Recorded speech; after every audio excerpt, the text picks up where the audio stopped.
Знам и мога. От Елин Пелин. Всред тъмния и непристъпен планински проход от векове стоеше голяма скала. Нищо не смущаваше нейното каменно спокойствие. През нейната непроходима държава рядко минаваше човек. Птици кацаха по острите й върхове. В пещерите й намириха убежище диви зверове. Тя се гордееше, че беше покровителка и пазителка на планинския проход. Само дълбоката река бе пуснала да минава далече под нея и беше й дала да шуми и бухти колкото си иска. Но един ден се случи нещо особено. Чуха се далечни гърмежи. Въздухът потрепери. Ехото се заблъска между байрите и като дълбока кашлица задави прохода. Реката спря да шуми и се ослуша. Подплашени птици се разбягаха и се вдигнаха високо. Диви животни изпълзяха из пещерите си и побягнаха към върховете.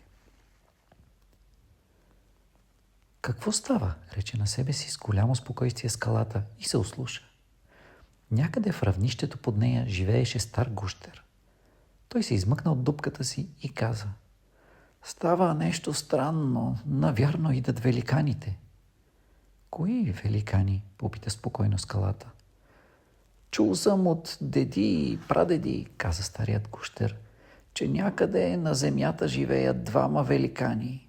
Единият се казва Знам, а другият Мога. Те двамата са водачи на хората. Силни и непобедими са те и всичко им се покорява. Те пробиват дупки в земята и вадят от сърцето и сила и огън. Те минават през океаните. Те са направили железни чудовища и им дават сила, като я вземат от душата на водите. За доброто на своите братя, хората, те правят всичко. Когато Знам намисли нещо, той казва само една дума – трябва. Мога казва – ще бъде. И всички хора се втурват да изпълняват желанието им. Моите деди са ми казвали, че някога Знам и Мога ще минат и през нашите места. И всичко тук ще се преобрази. И от тая скала, под която живеем ние, може би нищо няма да остане. Гущерът млъкна. Скалата глухо се засмя. „Аз съм непобедима", каза тя. „Аз, която подпирам планината с моята голяма каменна снага, съм непобедима. Аз се опирам дълбоко до сърцето на земята и там е моята страшна опора. Моята каменна сила е неразбиваема." В това време, когато гущерът и скалата разговаряха, отново се чу страшен гръм. Разтрепераха се байрите от страшното ехо.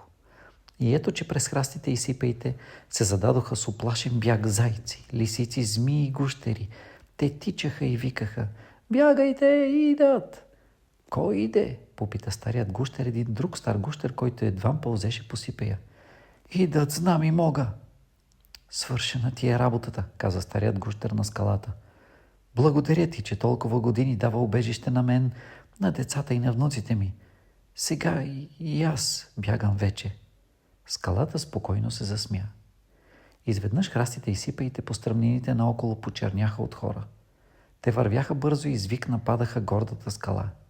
Но тя остана невъзмутима. На върха й застанаха двама, които вървяха най-напред. Това бяха Знам и Мога. Знам каза: „Трябва." Мога отвърна: „Ще бъде." Страшни удари се посипаха по тялото на могъщата скала. Закълцаха я остри железни човки, бързо и равномерно, но нейното тяло бе твърдо и устойчиво. От тия удари тя усети слаби сърбежи, които дори и направиха удоволствие. Но скоро тя усети, че остри железа се вмъкват към сърцето й. Тогава тя изтръпна и попита: „Знам и Мога, какво искате от мен?" „Ти ни пречиш", каза Знам. „И за това ще те премахнем от тук", каза Мога. „Човешки път ще мине през твоето място." „Ами аз къде да отида?" попита уплашена скалата. „От твоите късове ще преградим стена да подпира пътя и да пази реката. Значи аз ще изпълнявам пак старата си служба да подпирам." „Да", каза Знам. „Да", потвърди Мога.